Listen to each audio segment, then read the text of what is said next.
तो दर्शकों, हमने अपनी मासिक राशि फल आदेश की श्रृंखला की शुरुआत तो कर दी है, क्योंकि हम जल्दी सितंबर के महीने में प्रवेश करेंगे और ये हम जरूर जानना चाहेंगे महीना हमें लिए कैसा जाएगा। क्योंकि निश्चित तौर से ग्रह गोचर में जो भी ग्रहों का स्थिति में परिवर्तन होता है तो उसका प्रभाव हमारे जीवन में निश्चित तौर से देखने को मिलता है।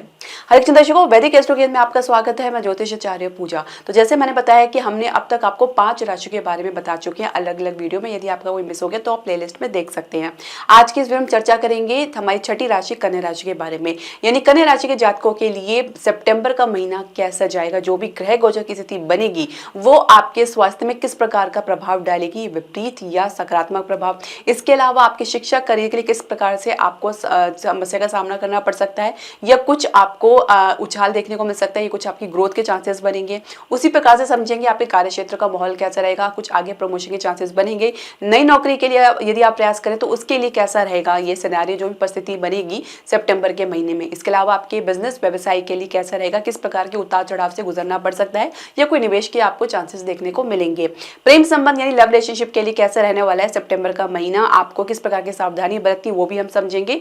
विवाहित दंपति के लिए किस प्रकार का समय रहेगा, किस प्रकार की एनर्जी आप एक दूसरे के साथ शेयर करेंगे। साथ ही संतान प्राप्ति के लिए क्या योग बनेगा सितंबर के महीने में, उसे हम समझेंगे। साथ ही कुछ उपाय जो कि ज्योतिष प्रमाणिक पर आधारित है। तो दर्शकों, वीडियो के अंत तक जरूर बने रहे। तो कन्या राशि के जातक अपनी जन्म राशि लगन के अनुसार देख सकते हैं जो कि ग्रह गोचर की स्थिति बनने जा रही है सितंबर के महीने में। वो इस प्रकार है।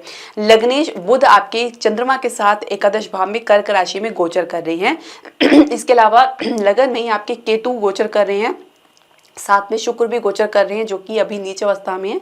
सप्तम भाव में राहु गोचर कर रहे हैं जिनकी दृष्टि पड़ रही है आपके लगन भाव में। इसके अलावा शनि आपके पंचमेश होकर छठे भाव में कुंभ राशि में गोचर कर रहे हैं वक्री अवस्था में। बृहस्पति आपके नवम भाव में भाग्य स्थान पे गोचर कर रहे हैं वृषभ राशि में। मंगल आपके दशम भाव में मिथुन राशि में गोचर कर रहे हैं और सूर्य आपके द्वादश भाव में अपनी ही राशि सिंह राशि में गोचर कर रहे हैं। आप कुछ परिवर्तन देखेंगे, जैसे कि 4 सितंबर को बुध आपके द्वादश भाव में सिंह राशि में प्रवेश कर जाएंगे। यहाँ पे सूर्य के साथ युति बनाएंगे। 16 सितंबर को सूर्य भी राशि परिवर्तन करेंगे और यहाँ से निकल के आपके लगन में प्रवेश कर जाएंगे कन्या राशि में। यहाँ पे शुक्र और केतु के साथ युति बनाएंगे। शुक्र राशि परिवर्तन करेंगे 18 सितंबर को, ये पहुंच जाएंगे आपके द्वितीय स्थान पे तुला राशि में। तो बहुत बड़ी राहत की बात होगी। इसके अलावा जो आपके लग्नेश बुध पुनः राशि परिवर्तन करेंगे, यानी 23 सितंबर को ये कन्या राशि में प्रवेश कर जाएंगे, उच्च के हो जाएंगे। यहाँ पे सूर्य केतु के साथ युति बनाएंगे। तो कुछ नकारात्मक और सकारात्मक दोनों प्रभाव आपको देखने को मिलेगा। तो शुरुआत करने से पहले दर्शकों, मैं आपसे एक निवेदन करना चाहूंगी कि आप हमारे चैनल को सब्सक्राइब करें, बेल नोटिफिकेशन जरूर प्रेस करें। इसके अलावा आप हमारे चैनल को लाइक और शेयर जरूर करें। स्वास्थ्य की यदि हम बात करें तो छठे वर्ग के स्वामी जो है अभी वक्री अवस्था में है, तो निश्चित तौर से कुछ पुरानी समस्या तो बनी हुई है। बार बार उसको उभरना और उसमें आपको लाभ होने में भी काफी समय लगना और स्लो गति देखना, तो ये थोड़ी समस्या आपको देखने को मिल सकती है। अब शनि आपके बॉडी में वात का कारण बनते हैं, तो इसमें वात को बढ़ोतरी देते हैं, जिसकी वजह से ज्वाइंट की समस्या भी देखी जा सकती है और पित्त की समस्या भी देखी जा सकती है। इसके अलावा केतु और राहु आपके लगन और सप्तम भाव में गोचर कर ही रहे हैं। शुक्र आपके द्वितीय भाव के स्वामियों के लगन में गोचर कर रही है। तो निश्चित तौर से कुछ आपके विचार इस प्रकार बन सकते हैं कि घर में किसी महिला सदस्य के कारण या किसी अन्य महिला सदस्य के कारण भी कुछ उतार चढ़ाव से गुजरना पड़ सकता है। कुछ तनाव झगड़े की स्थिति या उनके कारण कुछ ब्लेम आपको ऐसा लग सकता है, क्योंकि सूर्य आपके द्वादश भाव में भी गोचर कर रहे हैं। अब यहाँ पे बैठ के केतु निश्चित तौर से आपकी इमेज को भी थोड़ा सा डैमेज भी कर सकते हैं यदि आपने बहुत सावधानी नहीं बरती, क्योंकि कहीं ना कहीं वाणी अनियंत्रित होने की वजह से सोच आपकी अनियंत्रित हो सकती है, जहां पे आपकी नकारात्मक सोच काफी हैवी रह सकती है। राहु की दृष्टि आपके एकादश भाव आपके लग्नेश पर पड़ रही है, तो जिसकी वजह से आपके भीतर किसी बात को लेकर उथल पुथल रह सकती है। मित्रों के कारण आपको कुछ नुकसान उठाना पड़ सकता है, बड़े भाई बहन के कारण भी कुछ नुकसान उठाना पड़ सकता है, आपकी अपेक्षाएं जो है धूमिल हो सकती हैं। तो इस प्रकार आपको उतार चढ़ाव से देखने को मिल सकता है। तो कुछ बहुत ज्यादा शारीरिक समस्या तो अगर नहीं है तो मानसिक स्तर पर बहुत कुछ आप कह सकते हैं कि आप फेस कर सकते हैं, क्योंकि ये एक दुविधा आपके मन में उत्पन्न करता है, क्योंकि केतु यहाँ पे आपके लगन में गोचर कर रहे हैं।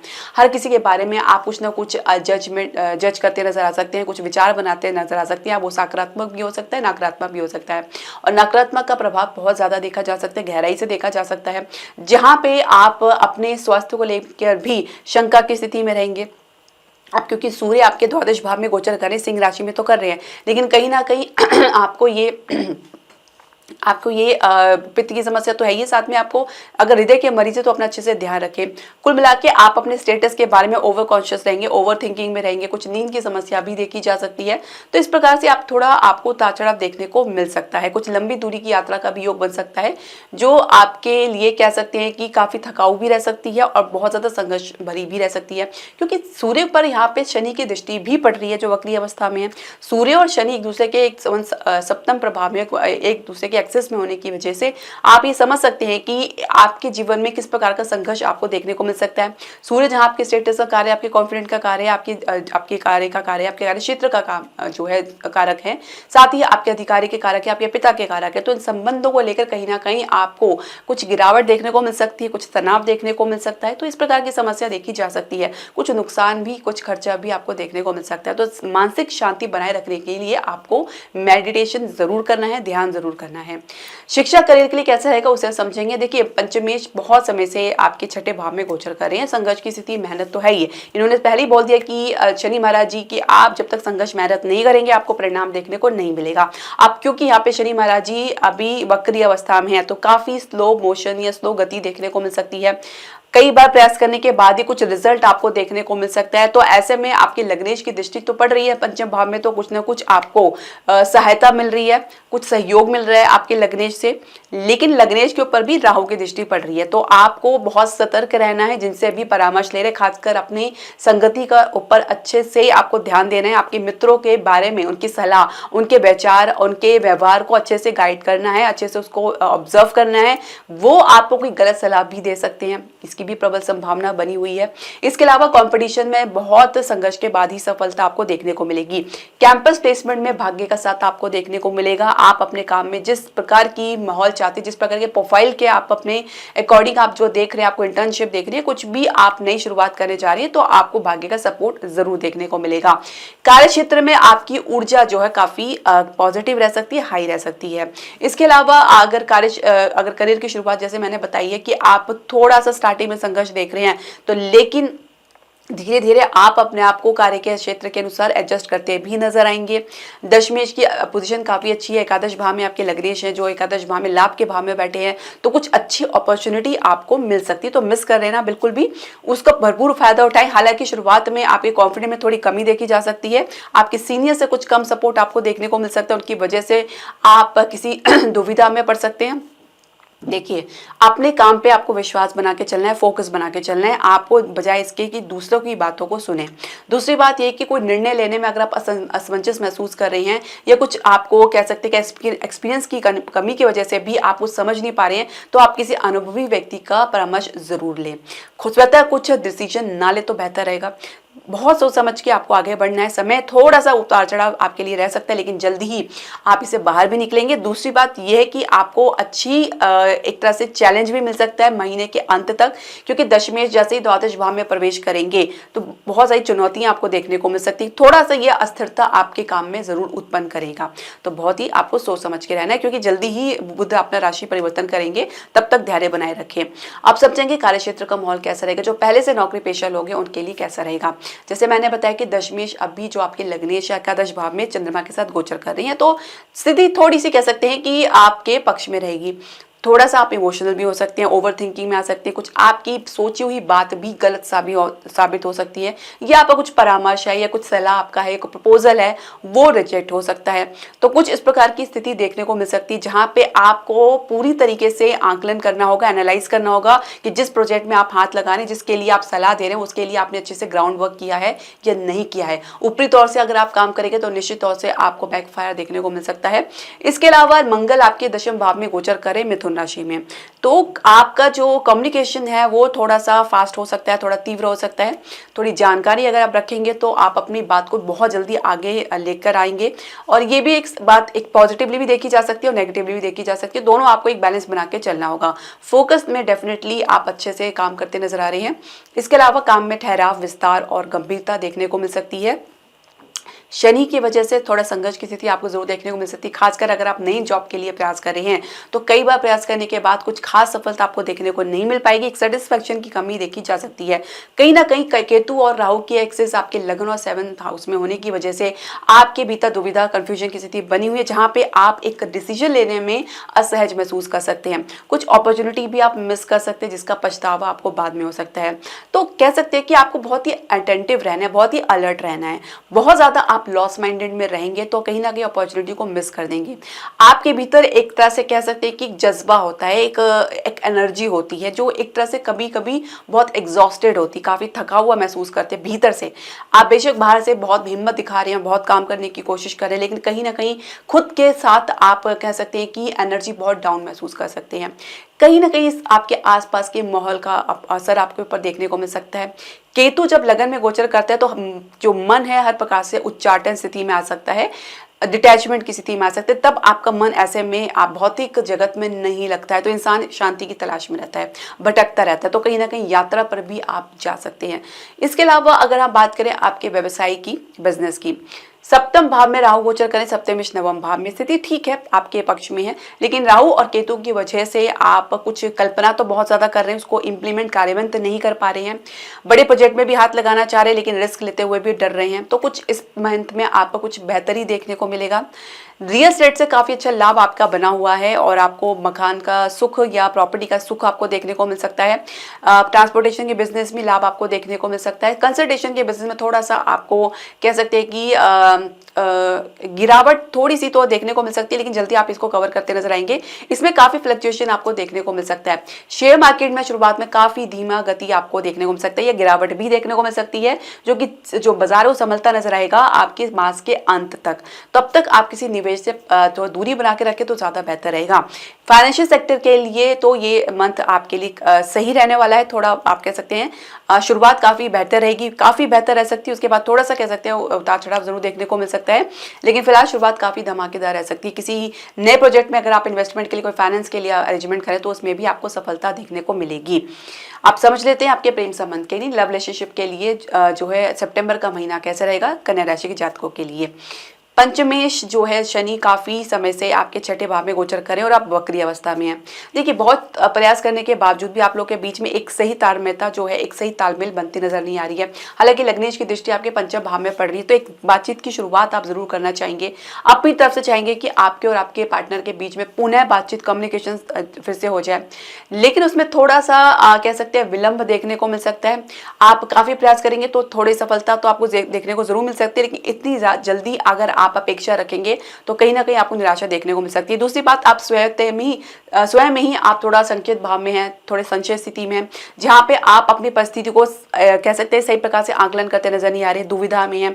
आप समझ सकते हैं कि अपने आप को कि आप जिस तरफ जाना चाह रहे हैं वहां से कोई रिस्पॉन्स नहीं मिल रहा, आप दूसरी तरफ जाना चाह रहे तो वहां से भी आपके मन जो है वो आपके आउट ऑफ कंट्रोल रह सकते हैं। तो कहीं ना कहीं एक प्रकार की कह सकते हैं कि दुविधा या कह सकते हैं कि कंफ्यूजन की स्थिति बनी हुई है। अब दूसरी तरफ से आपके पार्टनर की तरफ से कोई खास सपोर्ट या सहयोग देखने को नहीं मिल पा रहा। उनके अपने जीवन में कुछ संघर्ष की स्थिति भी देखी जा सकती है, जो आपकी वर्तमान स्थिति को भी प्रभावित कर सकती है और आप लोगों के रिलेशनशिप को भी डेफिनेटली कहीं ना कहीं से प्रभावित करती नजर आ सकती है। जहां पे एक भविष्य की तलाश में आप थोड़ा सा असहज महसूस कर सकते हैं, जहां पे कुछ भी नजर नहीं आ रहा, तो ये भी एक प्रकार की स्थिति देखी जा सकती है। अब विवाह की चर्चा तो करने चाह रहे हैं, लेकिन आप कहीं ना कहीं परिवार के दबाव में आके कहीं ना कहीं आप सोचते भी नजर आ रहे हैं कि जो आप सोच रहे हैं या निर्णय ले रहे हैं कहीं आगे चल के गलत ना साबित हो जाए। तो एक प्रकार से एक बीज जो बोया जाता है ना दिमाग में नेगेटिविटी का, वो एक बड़ा आपके स्वरूप ले चुका है और कहीं ना कहीं आप संबंधों से, आप किसी प्रकार के रिलेशनशिप से दूरी बना के रखना चाह रहे हैं। केतु की दृष्टि आपके पड़ रही है पंचम भाव में, शनि शुक्र यहाँ पे आप एक नीचे अवस्था में है, तो प्रेम संबंध में तो लाभ आपको अभी देखने को तो नहीं मिल पाएगा। उसके बाद भी काफी कह सकते हो उतार चढ़ाव से गुजरना पड़ सकता है। हो सकता है कि आप अरेंज मैरिज के लिए अपना दिमाग बनाएं या सोचने का प्रयास करें, क्योंकि प्रेम संबंध में फिलहाल स्थिति अभी आपके पक्ष में बनती नजर नहीं आ रही है। आगे भी काफी संघर्ष की स्थिति देखने को मिल सकती है। अविवाहित दंपति के लिए कैसा रहेगा उसे हम समझने का प्रयास करेंगे। सप्तमेश आपके नवम भाव में गोचर कर रहे हैं, सप्तम भाव में राहु गोचर कर रहे हैं। भाग्य का अच्छा खासा सपोर्ट आपको देखने को मिल रहा है, पहले से स्थिति काफी बेहतर है, पर राहु केतु की वजह से कुछ ना कुछ दिक्कतों का सामना करना पड़ रहा है, जहां आपके और आपके जीवन साथी की एनर्जी बिल्कुल मिसमैच हो रही है, एक दूसरे के सहयोग में कमी देखी जा सकती है और ये एक वजह हो सकती है जहाँ पे आपकी एनर्जी बिल्कुल अलग दिशा में रह सकती है, जहाँ पे आप टोटली एक डिटैचमेंट में हैं, टोटली आप अपने आप को किसी प्रकार के दिखावे से दूर रख रहे हैं। वहीं पार्टनर, आपके जीवन साथी जो दिखावा में ही विश्वास कर रहे हैं और कहीं ना कहीं से वो आपके प्रति इस प्रकार की अपेक्षा भी कर रहे हैं कि वो दिखावे में आपका साथ दें। इसके अलावा संतान प्राप्ति के लिए संघर्ष बना हुआ है, थोड़ा सा कह सकते हैं शुरुआत में अच्छी खासी आपको सपोर्ट जरूर देखने को मिल सकता है। फिलहाल बृहस्पति आपको काफी सपोर्ट करे, तो उसके लिए आपको बृहस्पति को मजबूत करना चाहिए यदि आप चाहते हैं कि आपको आपका संतान का सुख प्राप्त हो। तो क्योंकि बृहस्पति दृष्टि आपके पंचम भाव में पड़ रही है, जो पंचमेश है वो शनि आपके छठे भाव में गोचर कर रही है, तो कहीं ना कहीं मेडिकल ट्रीटमेंट की भी आवश्यकता आपको पड़ सकती है। तो इस प्रकार आप कह सकते हैं कि थोड़ा लंबा प्रोसेस है, थोड़ा इंतजार संघर्ष है, तो आप प्रयास करेंगे, निरंतर करेंगे, साथ में दवा के साथ दुआ भी आप मिक्स करके चलेंगे तो आपको सफलता जरूर देखने को मिलेगी। इसके अलावा संतान से थोड़ा संघर्ष की स्थिति देखी जा सकती है। अब हम समझेंगे इनके ज्योतिषीय प्रमाणिक उपाय, इनके आधार पर यानी आपकी ग्रह गोचर की स्थिति के आधार पर आपको किस प्रकार करना चाहिए। तो आपको अपने लग्नेश को थोड़ा सा मजबूती प्रदान करनी होगी। जैसे ही जो 4 तारीख को बुध आपके द्वादश भाव में प्रवेश कर जाएंगे तो थोड़ा आपके लिए विकट स्थिति उत्पन्न हो सकती है, जहाँ पे आपकी स्वास्थ्य को लेकर, आपकी सोच को लेकर, आपके कार्य क्षेत्र को लेकर कुछ उतार चढ़ाव देखने को मिल सकता है। तो प्रत्येक दिन आपको श्री गणेशाय नमः का 108 बार तो जाप करना ही है। साथ ही बुधवार को गाय को हरा चारा भी खिला सकते हैं, ये भी बहुत अच्छा कारगर उपाय है। राहु केतु के उपाय के लिए आप गली के कुत्ते को भोजन खिला सकते हैं, पक्षियों को अनाज डाल सकते हैं। ये बहुत छोटे छोटे उपाय आप निरंतर करते रहें। इसके अलावा शुक्र, अगर आपको कष्ट देने, शुक्र की दशा आपकी चल रही है तो शुक्र के लिए भी आप शुक्रवार को गाय की सेवा करें। और इसके अलावा किसी महिला का, आप कोई जो विवाहित महिला, उसको आप श्रृंगार की वस्तु दान कर सकते हैं। महिला का सम्मान करें, किसी महिला के साथ उलझे ना। आप चाहते कि शुक्र आपका शांत में रहे, थोड़ा आपको पेशेंस रखना होगा। इसके अलावा आपको अपने बृहस्पति का, जैसे मैंने बताया संतान प्राप्ति के लिए, तो उसका भी आपको उपाय करना चाहिए। शनि की दशा आपको अगर परेशान कर रही है तो शनि के लिए आप उपाय कर सकते हैं। शनिवार को प्रत्येक शनि संबंधी वस्तु का दान जरूर करें और हो सके तो आप हनुमान चालीसा का पाठ भी कर सकते हैं। तो ये आपके भय को दूर करेगा। साथ ही आपके दशम भाव में क्योंकि मंगल गोचर करें तो उसमें भी आपकी काफी सहायता करेंगे। तो दर्शकों, ये उपाय आप श्रद्धा विश्वास के साथ कंटिन्यू करते रहें, इसका आप ये गिनती ना रखें, तो ये आपके तभी कारगर साबित होंगे। तो इसके अलावा दर्शकों, आपके जो भी प्रश्न, सजेशन या राय है आप हमारे कमेंट बॉक्स में जरूर डालें। हरे कृष्णा।